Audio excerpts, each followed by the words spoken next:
সবার বাড়িতে কিন্তু সব রকম একটা নিয়ম থাকে।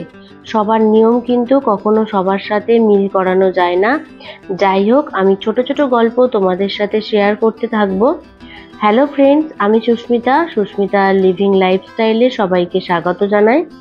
আশা করি তোমরা সবাই ভালো আছো, সুস্থ আছো। আমি তো খুব ভালো আছি। তা এটা হলো আমার ফার্স্ট ভিডিও।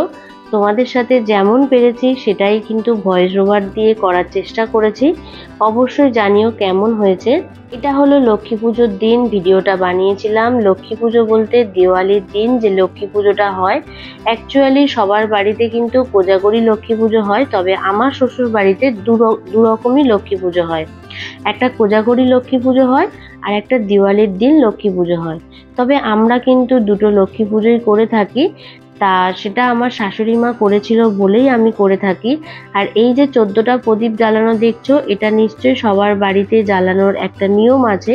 তবে আমি আমার বাবার বাড়িতে দেখেছি যে এই 14টা প্রদীপ জ্বালানো হয় ভূত চতুর্দশীর দিন।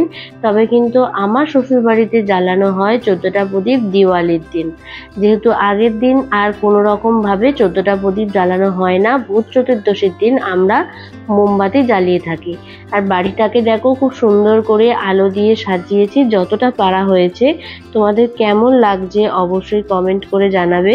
আর এই পুজো আর্চার নিয়মগুলো জানো তো, আমি আমার শাশুড়ি মার কাছ থেকেই কিন্তু শিখেছি। ওই যে প্রথমেই বলেছিলাম সবার বাড়ির নিয়ম একই নয়, তাই জন্য। আর যেহেতু পুজো করতে বসবো, একটু সেজে গুজে না করলে হয় বলো? তাই জন্য তোমাদের দাদাভাইকে বলেছিলাম যে একটা চুলের খোপা কিনে নিয়ে আসতে। তাই জন্য ও গিয়ে আবার এই ভিডিওটা করে দেখাচ্ছিল যে এটা কি নিয়ে আসবো। তাই জন্য আমি তোমাদের সাথেও কিন্তু একটু শেয়ারও করে নিলাম। তা এই হলো পুজোর নিয়ম কানুন। আর এই যে দেখছো যে একটা প্লেটের উপর হলুদ কড়ি এই যে জিনিসগুলো আছে, এগুলো জানো তো পুজোর পরেই কিন্তু লকারে রেখে দেওয়া হয়। আর তারপরে 1 বছর পর ওই জিনিসটাকে, পোডলাটাকে আবার জলে ভাসিয়ে দিয়ে আবার নতুন করে 1 বছর পর আবার পুজো করতে হয়। ওই যে তোমাদেরকে বলেছিলাম সবার বাড়ির পুজোর নিয়ম একই নয়। যেটা আমরা করে থাকি সেটাই কিন্তু তোমাদের সাথে শেয়ার করলাম। এরকম ছোট ছোট অনেক ব্লগ ভিডিও তোমাদের সাথে আমি শেয়ার করতে থাকবো। তোমাদের কেমন লাগলো ভিডিওটা অবশ্যই কমেন্ট করে জানিও বন্ধুরা। এভাবেই পাশে থেকো। ভিডিওটা ভালো লাগলে লাইক কমেন্ট শেয়ার করতে একেবারে ভুলে যেও না। চ্যানেলটাকে সাবস্ক্রাইব করে দিয়ে পাশে থাকা বেল আইকনটাকে অল করে দিও। তাহলে চলো, টাটা।